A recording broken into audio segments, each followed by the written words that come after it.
क्या हुआ जब एक हिंदू आईपीएस ऑफिसर महिला गरीब बुजुर्ग को नमाज पढ़ने से रोका तो उसके साथ कुछ ऐसा हुआ जो वहां के सभी कर्मचारियों को हैरान कर दिया।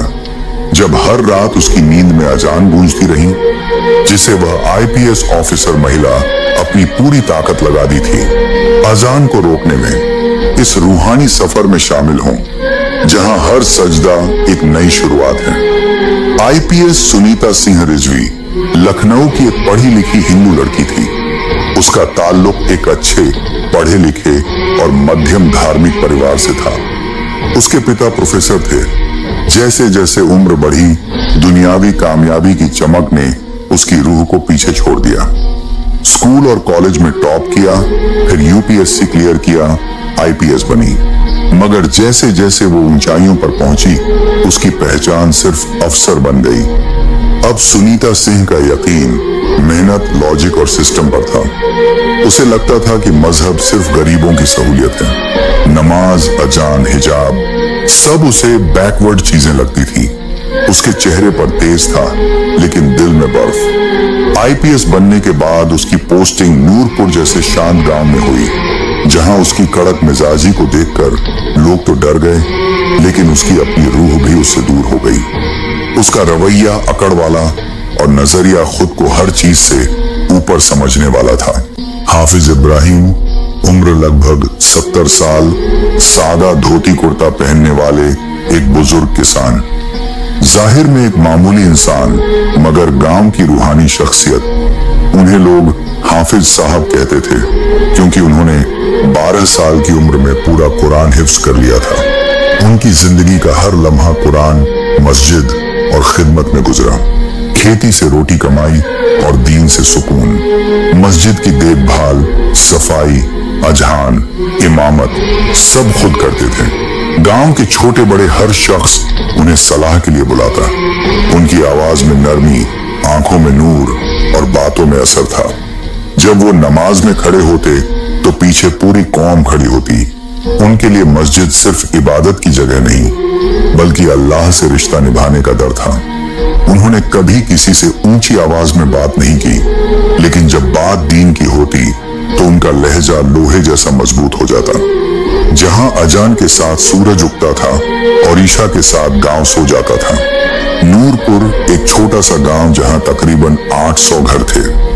लोग सादा जिंदगी जीते थे, किसान, मजदूर, छोटे व्यापारी, मगर उनका सबसे बड़ा खजाना था ईमान। यहाँ की मस्जिद, जिसे लोग नूर मस्जिद कहते थे, गांव के दिल में बनी थी। मस्जिद से दिन की शुरुआत होती और वहीं खत्म होती। बच्चों को कुरान की तालीम, बड़ों को मस्जिद में बैठकर जिक्र, यही गांव की रूह थी। गांव में पहले कभी कोई बड़ी गड़बड़ी नहीं हुई थी, मगर सुनीता सिंह के आने के बाद जैसे हवाओं में सख्ती आ गई थी। कुछ लोग डर के मारे मस्जिद आने से कतराने लगे। अजान की आवाज पर शिकायतें आने लगी और अल्लाह का नाम धीरे धीरे दबाया जाने लगा। नूरपुर गांव में सुनीता सिंह की तैनाती को अभी कुछ ही हफ्ते हुए थे। गांव वालों ने सुना था कि वो सख्त हैं, कानून की पक्की हैं और भ्रष्टाचार से नफरत करती हैं। ये सब सुनकर लोगों ने राहत की सांस ली, लेकिन सुनीता सिंह के साथ एक और चीज आई थी, अहंकार। वो सोचती थी कि उसका इल्म, उसका ओहदा और उसकी सोच सबसे ऊपर है। मजहब को वो प्राइवेट अफेयर समझती थी, और जब उसने देखा कि यहाँ तो मस्जिद की अजान सुबह 5 बजे ही गांव को जगा देती है, तो उसे यह डिस्टर्बेंस लगने लगा। एक सुबह जब अजान की आवाज से उसकी नींद टूटी तो सुनीता सिंह गुस्से से उठी और खिड़की खोलकर देखा कि हाफिज इब्राहिम मस्जिद के मीनार पर खड़े अजान दे रहे हैं। वो बुदबुदाई, कानून के होते हुए भी ये लोग खुले में स्पीकर चला रहे हैं, ये गांव सुधारना पड़ेगा। उस दिन उसने थाने में मौखिक आदेश दिया कि मस्जिद की आवाज का डेसिबल लेवल नापा जाए। एक बार गांव की एक शिक्षिका हिजाब में उसके ऑफिस मिलने आई। सुनीता सिंह ने मुस्कुराते हुए कहा, मैडम, गर्मी बहुत है, अब तो ये पर्दा हटा दीजिए। स्कूल में ये सब दिखावा क्यों? ये बात गांव की महिलाओं तक पहुंची और लोगों के मन में खटका बैठ गया। एक रात मस्जिद में बिजली चली गई। इब्राहिम साहब ने पंचायत से एक बल्ब लगाने की गुजारिश की। खबर सुनीता सिंह तक पहुंची। उसने फाइल रोक दी और कहा, मस्जिद है या शादी हॉल, रोशनी की इतनी जरूरत क्या? एक बार हाफिज साहब को बुलाया गया कि सरकारी स्कूल में कुरान की तालीम देने की इजाजत ली जाए। सुनीता सिंह ने पूछा, आपको कौन सी डिग्री मिली है इस्लाम पढ़ाने की?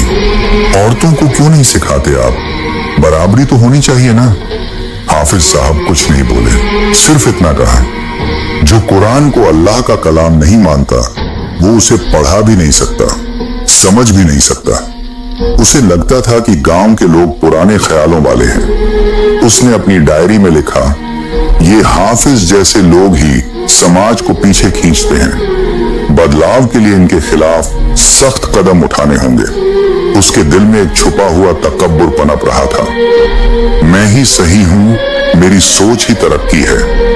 लेकिन वो नहीं जानती थी कि जिस मीनार से अजान आ रही है वो सिर्फ आवाज नहीं, अल्लाह की पुकार है, और जो इस पुकार को रोकता है उसे फिर अल्लाह खुद रोकता है। नूर मस्जिद की सफें सज चुकी थी।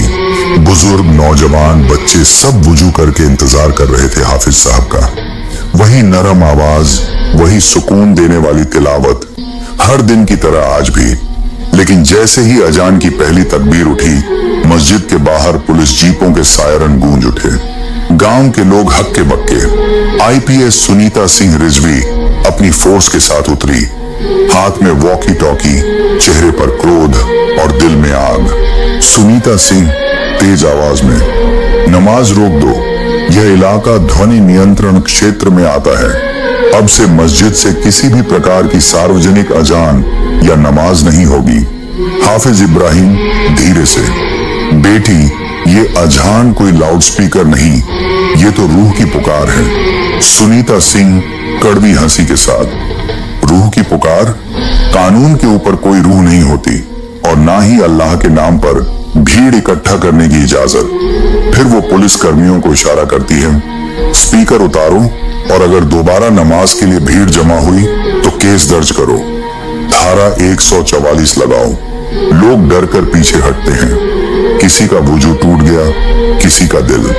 बच्चे रोने लगे और बुजुर्ग आंखों में आंसू लिए सुनीता सिंह की तरफ देखने लगे। मगर हाफिज साहब खड़े रहे, हाथ कांप रहे थे, लेकिन आंखों में एक अजीब सुकून था। उन्होंने क़िबला की तरफ रुख किया, आंखें बंद की और दुआ मांगी, या अल्लाह, तू जानता है हमने तेरा नाम बुलंद किया, अब तू हमारी हिफाजत फरमा। इस लड़की के दिल को हिदायत दे, या फिर तू ही उसका हिसाब कर। गांव में पहली बार मस्जिद से अजान की आवाज नहीं आई। चिड़ियां भी चुप थीं, हवा भी थमी हुई सी लगी। आईपीएस सुनीता सिंह जीती हुई सी महसूस कर रही थी, लेकिन उस जीत में कुछ खाली था। कोई अंदर से खामोश चीख मार रहा था, जिसका एहसास उसे अभी नहीं था, लेकिन जल्द ही होने वाला था। सुनीता सिंह ने खुद को विक्ट्री की हालत में देखा था, लेकिन रात जैसे ही हुई, उसके कमरे की लाइट बार बार झपकने लगी।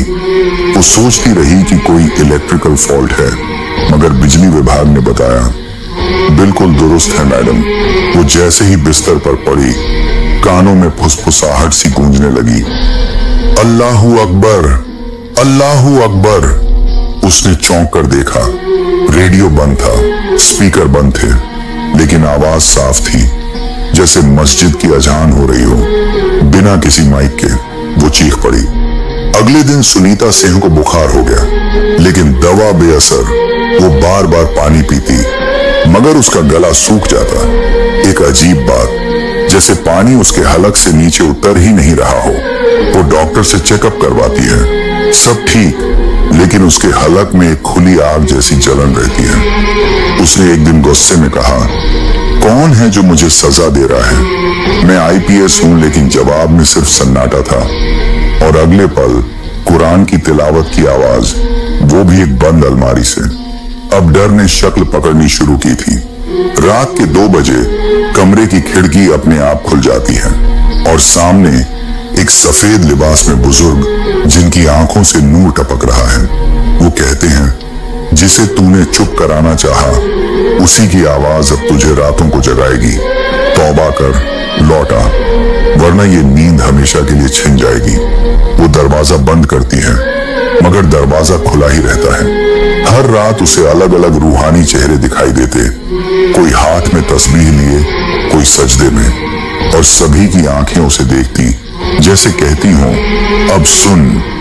ऑफिस जाते वक्त उसकी जीप अचानक बंद हो जाती, उसी मोड़ पर जहां से मस्जिद दिखती थी।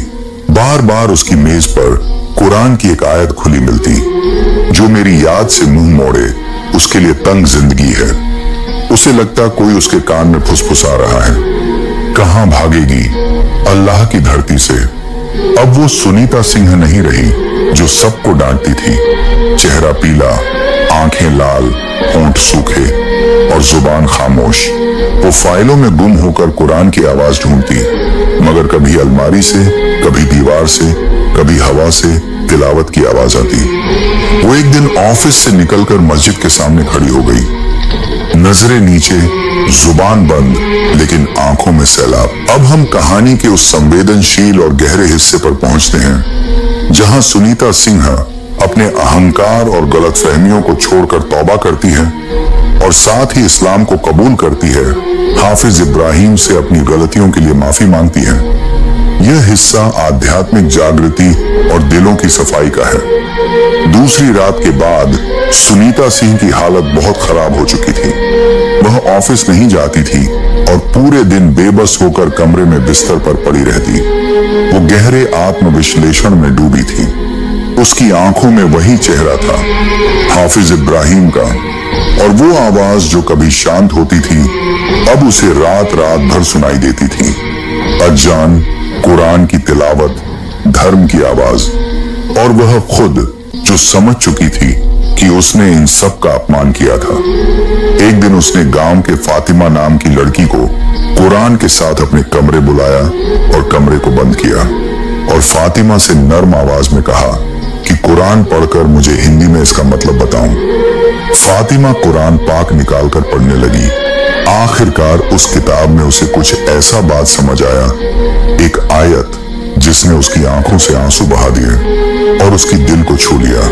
सचमुच अल्लाह अपने बंदों की तौबा स्वीकार करता है। उसके मन में हलचल मच गई। उसने गहरे पश्चाताप से दुआ की, या अल्लाह तू ही मेरी मदद कर, मैंने बहुत गलतियां की हैं, मुझसे और लोगों से माफी मांगने का हौसला दे। एक दिन सुनीता सिंह गांव में एक बूढ़ी महिला के पास पहुंची। यह महिला अक्सर मस्जिद के पास बैठी मिलती थी और उसके चेहरे पर वो शांति थी जो सुनीता सिंह ने कभी देखी नहीं थी। वो महिला जिसे गांव वाले रूहानी माँ कहते थे, सुनीता सिंह की आंखों में दर्द देख चुकी थी। महिला मुस्कुराते हुए, तुमने क्या खो दिया है बेटा? जिंदगी में अगर तौबा करोगी तो वो दर्द नहीं रहेगा, लेकिन तौबा सिर्फ अल्लाह से नहीं, खुद से भी करनी होती है।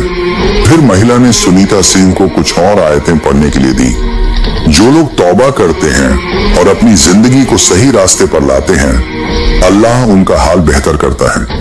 कुछ दिन बाद सुनीता सिंह ने हिम्मत जुटाई और हाफिज इब्राहिम के पास जाने का निर्णय लिया। उसने सोचा, क्या हाफिज इब्राहिम मुझे माफ करेंगे? वह जानती थी कि उसने उस बुजुर्ग का दिल तोड़ा है और अब उसे अपने के पर पछतावा हो रहा था। हाफिज इब्राहिम के घर पहुंचने पर उन्होंने सुनीता सिंह को देखा और बिना कुछ कहे बस मुस्कुरा दिया। सुनीता सिंह घुटनों के बल उनके सामने बैठ गई और फूट फूट कर रोने लगी, आंखों में आंसू। हाफिज साहब, मैंने बहुत गलत किया। मैंने आपके और अल्लाह के नाम को गलत समझा। मेरी नजर की गलतियों के लिए मैं सच्चे दिल से तौबा करती हूँ। कृपया मुझे माफ कर दीजिए। हाफिज इब्राहिम शांत और दयालु, बेटी तूने अल्लाह से दुश्मनी की, हमसे नहीं। अल्लाह का दरवाजा कभी बंद नहीं होता और हमें भी तुझसे कोई गम नहीं। तूने जो किया उसकी माफी उसी से मांग।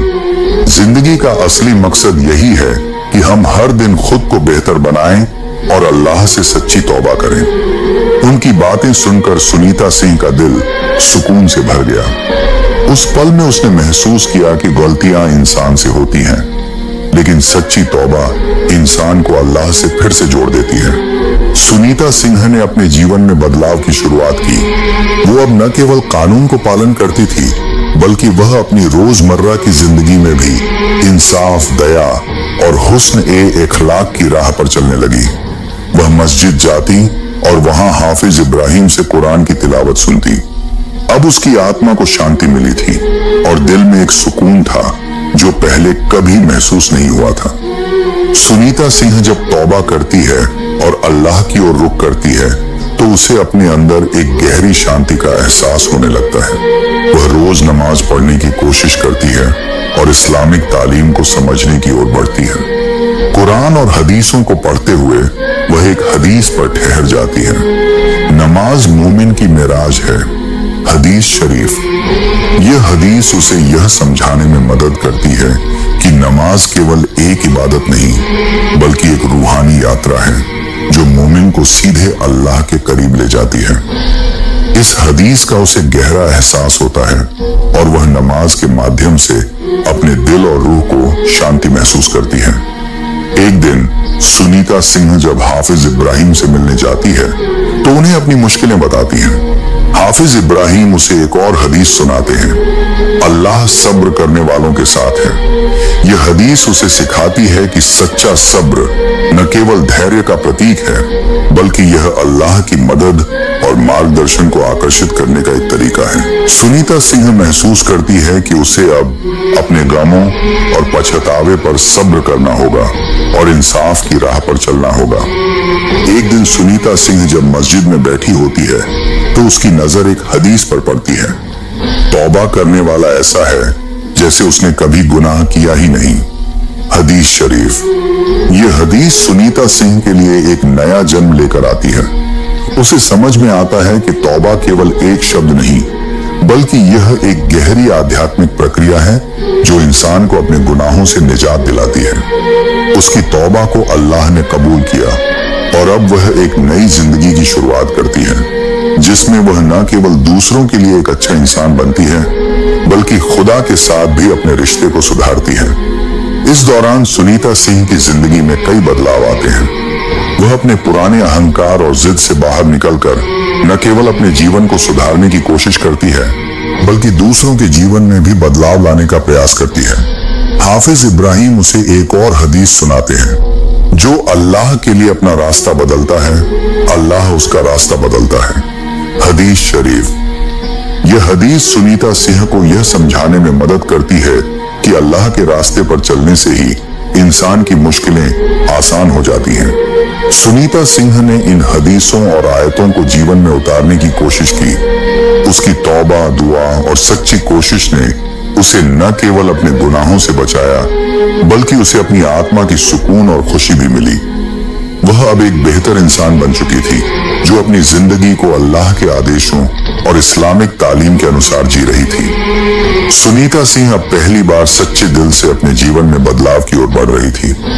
उसने अपने आप को केवल एक आईपीएस अफसर नहीं बल्कि रूहानी रहनुमा के रूप में ढाल लिया था। उसने हिजाब पहनना शुरू कर दिया। यह उसकी तौबा का प्रतीक था।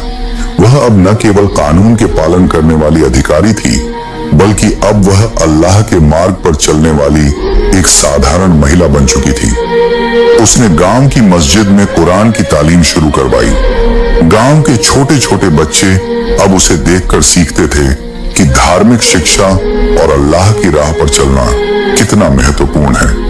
वह उन्हें अच्छे आचरण और इंसाफ की शिक्षा देती थी। गांव वाले हैरान थे कि एक समय की सख्त और कठोर सुनीता सिंह अब एक रूहानी रहनुमा बन गई है जो अल्लाह की राह पर चल रही है। उनके लिए यह एक सिरा था कि अल्लाह की हिदायत जब किसी पर आती है तो उसका दिल और जीवन दोनों बदल जाते हैं। गांव के लोग अब उसे इज्जत और सम्मान से देखते थे। पहले वे सुनीता सिंह को एक अधिकारवादी और सख्त अफसर के रूप में जानते थे, लेकिन अब वे उसे एक रूहानी मार्गदर्शक के रूप में देख रहे थे।